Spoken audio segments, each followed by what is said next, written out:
अस्सलाम वालेकुम दोस्तों, मैं हूं ज़ीशान और आज मुलाकात हो रही है हमारी राशिद भाई से। राशिद भाई लाहौर से हैं, बेसिकली मर्दान से हैं और सेटल हैं लाहौर में और अब सेटल हैं यूरोप में। माशाल्लाह इनका बहुत एक्सपीरियंस है पाकिस्तान का, दुबई का और अब यूरोप का। एक्टिव आदमी है और हाजिर दिमाग है माशाल्लाह। काफ़ी इन्होंने चीज़ों को हमसे पहले ऑब्ज़र्व किया और हम लोगों को भी गाइडलाइन दी माशाल्लाह। हमसे एक दो स्टेप हमेशा आगे ही रहते हैं। तो मैं अपने दोस्तों को मैंने कहा चलें राशिद भाई के इनसे भी इनके एक्सपीरियंस को भी शेयर किया जाए आप लोगों से, ताकि आपकी मज़ीद हेल्प हो जाए। तो राशिद भाई क्या हाल चाल है आपका? ठीक है, अच्छे हैं। राशिद भाई आप मेरी वीडियोस देखते हैं, मेरे फॉलोअर्स भी हैं काफ़ी सारे, आप भी हैं, आप कमेंट्स भी देखते रहते हैं, डिस्कस होती रहती है हमारी आपस में। तो उस हवाले से हम लोग बात करेंगे। एक चीज़ मैं और राशिद भाई को बताना चाहता हूँ कि राशिद भाई माशाल्लाह बहुत प्यारे कुक भी हैं। आज बहुत अच्छी इन्होंने चिकन कढ़ाई बनाई है, हम लोगों ने अभी खाना वाना खाया है। और वैसे भी गाय बगाए इनसे हम लोग कुछ न कुछ बनवाते रहते हैं, कोई नई डिशेस ये मुतारफ़ करवाते रहते हैं। और मुशर्रफ साहब के साथ भी इन्होंने ड्यूटी की है और काफ़ी चीज़ें इनकी। बट हम लोगों का जो मौजू है वो और है, हम लोग यही बात करेंगे जैसे आप लोग क्वेश्चन करते हैं कि वीज़े के हवाले से या ड्राइविंग लाइसेंस के हवाले से, या मतलब इस मुताल्लिक़ सारी चीज़ें जो हैं वही मैं आप लोगों से शेयर करूँगा, इनसे बात करेंगे। राशिद भाई आपने जो चीज़ें देखी हैं, कमेंट्स देखे हुए, उस हवाले से सबसे पहले तो आप ये बताएं कि पाकिस्तान या एशिया और गल्फ़ कंट्रीज से वीज़ा लेने का क्या तरीक़ाकार है? वीज़ा देखो, आपको सबसे पहले तो मैं आपको ये कहता हूँ कि गल्फ में हो या पाकिस्तान में हो या कहीं पे भी हो, तो वीज़ा नहीं, उनके सबसे पहले आता है वर्क परमिट होता है इनका। अच्छा, आपके पास वर्क परमिट आएगा, आप वर्क परमिट को आप अप्लाई करोगे एम्बेसी में। एम्बेसी की वजह जो उनकी रिक्वायर्ड होगी आपको एम्बेसी डिपार्टमेंट में आप उसको पूरा करोगे अपने सारे डॉक्यूमेंट्स। इसमें जो आपकी ज़रूरी चीज़ होती है वो आपके लाइसेंस है, ठीक है, जो आप क्वालिफाइड करते हो ट्रक ड्राइविंग के लिए। एक और चीज़ करते हैं ना, स्टेप वाइज आप बताएं कि कौन सा बंदा अप्लाई करना चाहे, जो करना चाहते हैं, कौन सा बंदा जिसके पास क्या क्या है वो अप्लाई कर सकता है या करना चाहिए? करना चाहिए, बिल्कुल करना चाहिए, क्योंकि आपके पास सबसे पहले तो आपके पास लाइसेंस होने चाहिए, LTV, HTV और PSV, तीनों लाइसेंस आपके पास होने चाहिए, तो वो आपके लिए बहुत बेहतर है। उसके साथ आपको थोड़ी बहुत इसकी इंग्लिश आनी चाहिए ताकि आप इंग्लिश में बात कर सको, ठीक है। उसके बाद आपके पास वर्क परमिट आपको आ जाए, वर्क परमिट के बाद आप अपने पूरे डॉक्यूमेंट सारे तैयार करके एम्बेसी में अप्लाई कर लेते हो। यहाँ पे रूल है, यूरोपियन रूल जो है, आपके पास HTV लाइसेंस 2009 का होना चाहिए। 2009 का लाइसेंस इसलिए होना चाहिए कि आपको जो कोड 95 यहाँ पर बनता है, सबसे पहले तो आपको मैं ये बता दूँ कि यहाँ पे 3 चीज़ें आपकी बनती है। नंबर 1 आपका कोड 95 बनता है। कोड 95 होता है कि ट्रक की अप्रूवल होती है, परमिट होता है कि आपको इजाज़त परमिशन है इसकी। उसके बाद आपका रेड पेपर बनता है। रेड पेपर होता है कि वो 26 कंट्रियों को मिला देता है उस रेड पेपर में कि आप कहाँ कहाँ ड्राइव कर सकते हो, वो आपको गवर्नमेंट की तरफ से, यूरोप की तरफ से आपको इजाज़त मिल जाती है। उसके बाद आपका टेको कार्ड बनता है जिससे आपने ड्राइविंग करनी होती है। और चौथी चीज़ आपका लाइसेंस है, वो तो लास्ट में आपको मिलेगा। पहले आप पाकिस्तानी लाइसेंस पे अपना लाइसेंस जब आओगे, आप अपना लाइसेंस लेकर आओगे, साथ में अपना इंटरनेशनल लाइसेंस बनवा के लाओगे, उसी पे आपने 3 साल यहाँ पे गाड़ी चला सकते हो। लेकिन विदिन 6 मंथ आपको लाइसेंस लेना पड़ेगा, ठीक है, ताकि कुछ कमेंट्स ऐसे भी थे, कुछ भाइयों ने ये बात पूछी है कि उनके पास कतर का, या मुझे अब याद नहीं है, कतर या कुवैत से किसी भाई ने मैसेज किया था कि सऊदीया से भी, कि उनके पास लाइट लाइसेंस है छोटी गाड़ियों का, तो वो उनके हवाले से क्या आपकी राय? देखो, इनकी रिक्वायर्ड तो HTV लाइसेंस है, इनको चाहिए बड़े ड्राइवर। लेकिन आपने अगर आना है, अपने लिए वे बनाना है आने के लिए, तो अगर लाइट व्हीकल वाले हैं, सबसे पहले तो अगर वो चाहे तो अपना लाइसेंस ले लें, अपने लिए HTV लाइसेंस बना ले। वो कि यहाँ आके उनको जो प्रॉब्लम फेस करनी पड़ेगी ना, उससे बेहतर है कि वो वहीं पे रह के अपने लाइसेंस HTV कर ले, लाइसेंस चेंज करके फिर आ जाए, तो फिर आपके लिए बहुत फायदा है। उसका फायदा ये है कि अगर आपको लाइट व्हीकल लाइसेंस है आपके पास, कोई बात नहीं, आप आ सकते हो। आपके लिए वर्क परमिट जो है वो किसी वेयर हाउस पे निकालेंगे, वेयर हाउस के वर्क परमिट पे आप अप्लाई करो और आप यूरोप आ जाओगे। यहाँ आके आप लाइट व्हीकल चला सकते हो। क्लियर कर दें कि लाइट ड्राइवर्स की वैकेंसीज यहाँ पे बहुत कम है। हैवी ड्राइवर्स इनको चाहिए। पूरे यूरोप किसी भी कंट्री में हैवी ड्राइवर्स की वैकेंसीज होती हैं मैक्सिमम। छोटी गाड़ी ये लोग खुद ही चला रहे होते हैं, क्योंकि ये लोग थोड़े आदी हैं जल्दी वापस आने के। तो बेहतर ये आप लोग हैवी लाइसेंस लें, PSV ITV लेके, STV तो कम से कम STV लेके फिर अप्लाई करें तो वो आपके लिए आसानी पैदा होगी। कहना ये चाहते हैं, अगर इधर आके तो आप लाइट ड्राइविंग करना चाहते हैं तो मसला नहीं है, लेकिन इधर पहुंचना जरूरी है ना। उस पर एक फायदा और भी है ना, देखो आपके पास STV लाइसेंस है और आपके पास लाइट व्हीकल लाइसेंस है। आप लाइट व्हीकल लाइसेंस पे आपको जॉब नहीं मिलेगी, आपने वेयर हाउस पे आना है, वेयर हाउस में आपकी तनख्वाह 900 यूरो बेसिक सैलरी लेती है आपकी, मतलब 900 यूरो आप कमा सकते हो। लेकिन अगर आप STV लाइसेंस पे आते हो, आपके पास STV लाइसेंस आप बना लेते हो, आपके पास LTV है, STV बना लेते हो, तो आप फिर आप आते हो 1800 यूरो से 2200 स्टार्टिंग है आपको इतनी आ रही, थोड़ी सी आपको सख्ती आ जाएगी। मैं आप लाइसेंस बना रहा हूँ, STV लाइसेंस बना रहा हूँ, कोई मुश्किल नहीं। यहाँ भी आपने गाड़ी चला रहे हो, ड्राइविंग यहाँ पे बहुत आसान है, बहुत आसान है, बहुत जबरदस्त सड़कें हैं, बहुत जबरदस्त गाड़ियाँ हैं, बहुत सारे सिस्टम ऐसा लगा हुआ कि जो हम लोगों ने दुबई में हमने चलाई थी उसको, और पाकिस्तान में हमें बहुत कम चांस मिला था बंदा चलाने के लिए, लेकिन यहाँ पे वो चीज़ मिल गई हमें। तमाम लोग रूल्स रेगुलेशन के साथ चल रहे होते हैं तो उसमें मुश्किल नहीं आती है, क्योंकि एक तरतीब से सब लोग चल रहे होते हैं तो दिक्कत नहीं होती है, बहुत आसान है। अगर आप STV लाइसेंस पे आ जाते हो यहाँ पे और अब यहाँ आके आप 6 महीने में, साल में आप लाइसेंस ले लेते हो, तो आपके लिए बहुत सारे रास्ते खुल जाते हैं। ठीक है, और वो रास्ते आपको खुल जाते हैं जिसका ख्वाब हर बंदा देखता है, चाहे वो मिडिल ईस्ट में हो, चाहे वो सऊदीया में हो, चाहे पाकिस्तान में हो, बांग्लादेश में हो, इंडिया में हो, अफगानिस्तान में हो। हर बंदे की ख्वाहिश है कि मैं अच्छी से अच्छी जगह जाऊं जहां पे मेरी और मेरी फैमिली की सेफ्टी भी हो और अर्निंग भी अच्छी हो। तो उसके लिए जरूरी है।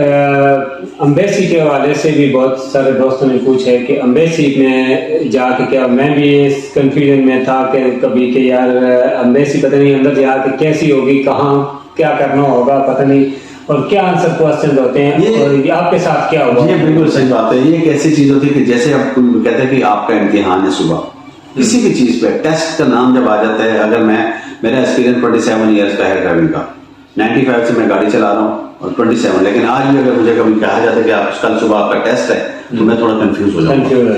इसलिए कंफ्यूज नहीं होना, आपको इंग्लिश आनी चाहिए, बस अपने बारे में बताना है, मेरे बारे में नहीं बताओगे, आपने अपने बारे में बताना है कि मैं क्या हूँ, मेरा नाम क्या है, मेरा एक्सपीरियंस क्या है, मेरा प्रोफेशन क्या है और मैं क्या कर सकता हूँ, आपने वो बताना है।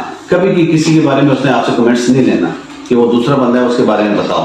एम्बेसी वाले सिर्फ आपकी बॉडी लैंग्वेज को और आपकी इंग्लिश आपको इंग्लिश आनी चाहिए, बेसिक इंग्लिश की जरूरत नहीं है, आप उनकी बात समझ सकें और उसका आप जवाब दे सकें, सिंपल जवाब दें, जरूरी बहुत डिटेल देने की जरूरत नहीं होगी। यही वजह है ना कि यहाँ पे जब आप ड्यूटी करोगे तो कंपनी के साथ आपका राब्ता रहेगा, लेकिन कंपनी आप 15 दिन बाद 20 दिन बाद आओगे, आपको वहीं से आपको फोन किया जाएगा, आपको मैसेज किया जाएगा कि आप यहाँ से सामान ले और इटली चले जाए, इटली से बेल्जियम चले जाओ, बेल्जियम से चले जाओ फ्रांस चले जाओ, फ्रांस से आप जर्मनी आ जाओ, जर्मनी से ऑस्ट्रिया चले जाओ। कंपनी आपको सिर्फ कोऑर्डिनेशन देगी, कभी आना, हाँ पोलैंड आपको 15 दिन बाद, महीने बाद वापस आना पड़ेगा। सही, अच्छा। और ये तो बात होगी अम्बेसी की। अम्बेसी में मतलब शॉर्टकट बता दें कि जो फाइल आप सबमिट करेंगे उसके हवाले से क्वेश्चन होंगे, फाइल अपनी जो भी CV बनाते हैं तो उसको सही तरीके से देख लें कि आपने क्या उसमें लिखा हुआ है, ठीक है, वही क्वेश्चन वो आपसे करेंगे, मैक्सिमम तो वही होते हैं। तो कभी उसकी मर्जी है कुछ थोड़ा बहुत इधर उधर कर दे तो उस हवाले से कुछ नहीं कह सकते, लेकिन मैक्सिमम आपकी फाइल कैसे, बस वो आपसे यही क्वेश्चन करेंगे कि आपने पोलैंड की चॉइस क्यों किया, उसके बारे में बस। एक अच्छी कंट्री और है अल्हम्दुलिल्लाह, बिल्कुल है कंट्री, अच्छी कंट्री, हम लोग यहाँ पे रह रहे हैं, हमें पता है ना, अब पता चला कि हमने दूसरा सुना था। इसमें एक और चीज भी बताऊं, हम लोगों के साथ भी ऐसा हुआ था कि हर बंदे के जहन में एक ही सवाल आता है कि Poland is a very beautiful country, Poland is a nice country. ये क्वेश्चन, ये आंसर नहीं, ठीक है। कोई रीजनेबल चीज बताएं उनको कि भाई पोलैंड फाइनेंशियली हम लोग थोड़े से स्ट्रॉन्ग होना चाहते हैं, वहाँ पे बिजनेस है, तो ये इस हवाले इस तरह की कोई बात बनाए। ये ब्यूटीफुल कंट्री और नाइस कंट्री, ये ब्राइट फ्यूचर का है, आप उसको क्या मेरा ब्राइट फ्यूचर है वहाँ पे, हाँ ऐसे ये बेहतर है, मेरा भी फ्यूचर के लिए जा रहा हूँ इसलिए बेहतर है। और जब भी आओ किसी भी कंपनी के साथ, चाहे वो आप लाइट व्हीकल पे आ जाओ, आप आ जाओ एसटीवी ड्राइवर पे आ जाओ, आप वेयर हाउस के बेस पे आ जाओ, तो जिस कंपनी के साथ आओ तो उसके साथ अपना एग्रीमेंट पूरा करो। उससे आपका फायदा ये होता है कि आपके कार्ड बन जाते हैं। जब आपके 4 कार्ड बन गए यहाँ पे, number 1 code 95, number 2 red pepper, number 3 taco card, और चौथा आपका लाइसेंस, पॉलिश लाइसेंस, तो आप क्वालिफाइड हो जाते हैं 8 वर्ड के लिए। मेरे दोस्तों को ये भी बताएं, आपने 4 कार्ड गिनवाए हैं, तो 4 कार्ड के हिसाब से बताएं कि ये चीज़ें क्या है।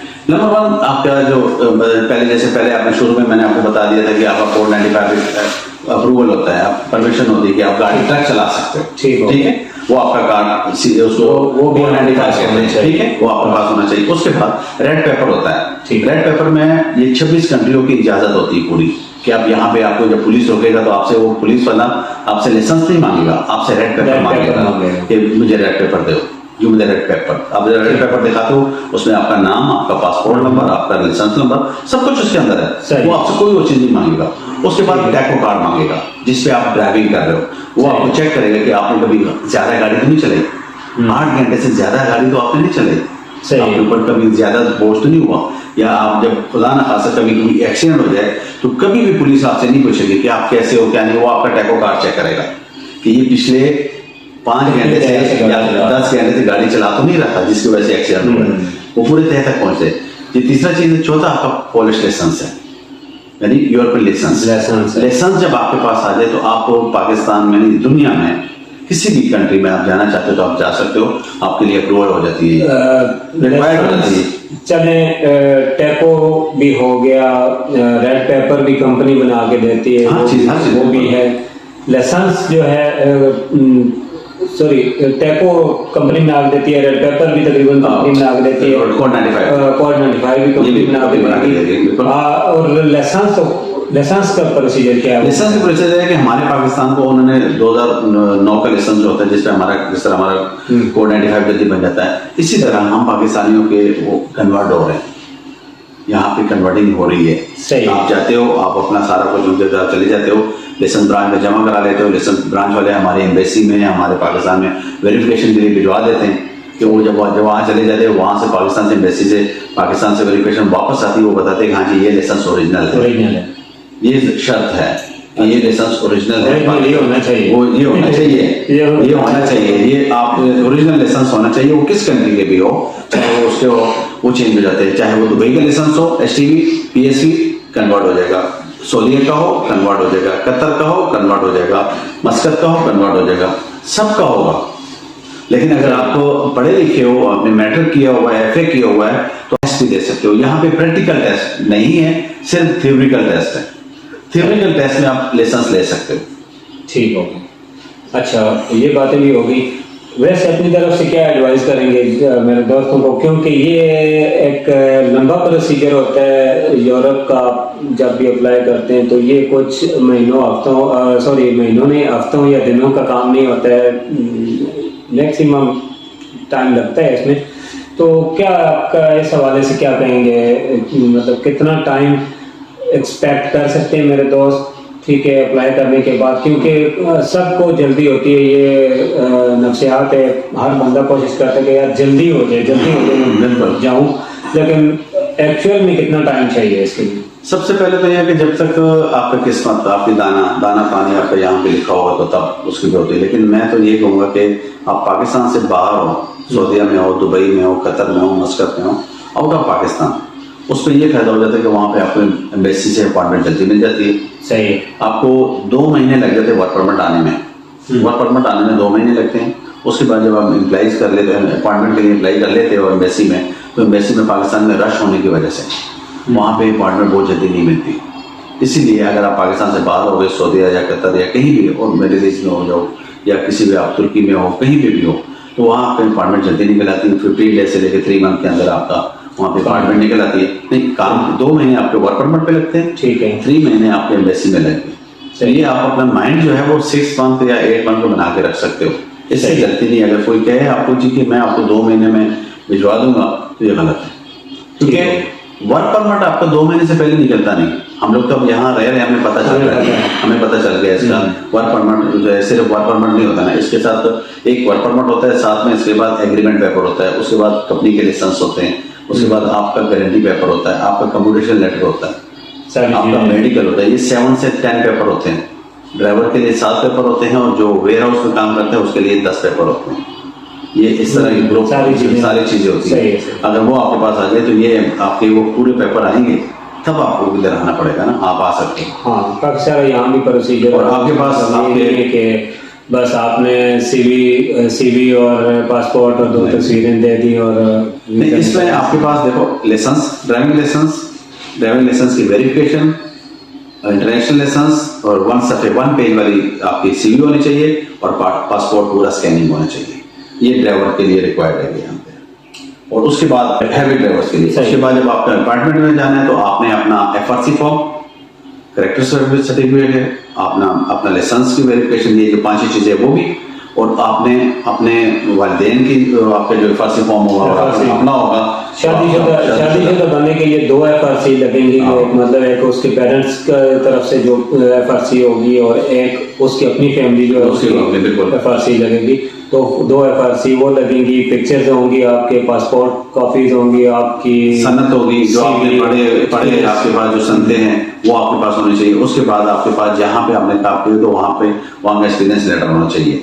और लास्ट जहाँ पे जॉब कर रहे हो वहाँ से अप्रूवल होनी चाहिए। एक लेटर बनाया जाता है कि ये बंदा मेरे पास काम कर रहा है, लास्ट वाला सही, वो आपने टॉप पे रखनी है, आपने टॉप पे रखने ताकि आप बता सको। बैंक स्टेटमेंट आपके लिए बस होनी चाहिए तकरीबन 3 से लेके 7 लाख तक आपके पास होना चाहिए, क्योंकि वो आप मेरे ख्याल से थोड़ा हाई हो गया क्योंकि डॉलर का रेट ऊपर चला गया, तकरीबन 10 लाख तक रहेगी। गरीब बंदे को 10 लाख रुपए रखना कोई छोटी बात नहीं है।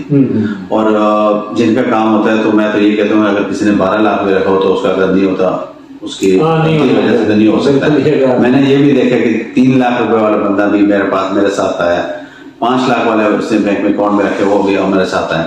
आपकी फाइल मजबूत होनी चाहिए, सबसे बड़ी बात आपकी फाइल मजबूत होनी चाहिए कि आप अपने सीवी में आपने उसको आप बयान कर सको कि जो मैंने अपनी सीवी बनाई हुई है कि ये मेरे सीवी है, ये मेरी लाइफ है, मैंने ये जगह ड्यूटी की है, यहाँ से यहाँ की है, वो उसके बारे में आप बता सको, कन्वेंस कर सको। सबसे जरूरी चीज ये है, अगर आपकी फाइल मजबूत होगी, वही आपकी सीवी बनाई हुई है। मैंने जॉब शुरू की है 95 से, मेरे 95 का रिकॉर्ड मेरे पास है, मेरे 98 का रिकॉर्ड मेरे पास है, मेरे 99 से लेके 2012 तक मैं होटल में जॉब कर रहा था तो मेरे पास होटल का एक्सपीरियंस का लेटर मौजूद है। उसके बाद मेरे पास अगर मैं बस चला रहा था तो मेरे पास बस का एक्सपीरियंस है। 2014 से लेकर 2019 तक मैं दुबई गया था तो मेरे पास उसका लाइसेंस, उसके रिकॉर्ड मौजूद है जहाँ मैंने काम किया। वो 2019 से लेकर 2022 तक पाकिस्तान में मैं एक निजी कंपनी है बस की, वहाँ पे मैं जॉब कर रहा था, उसका रिकॉर्ड मेरे पास मौजूद था।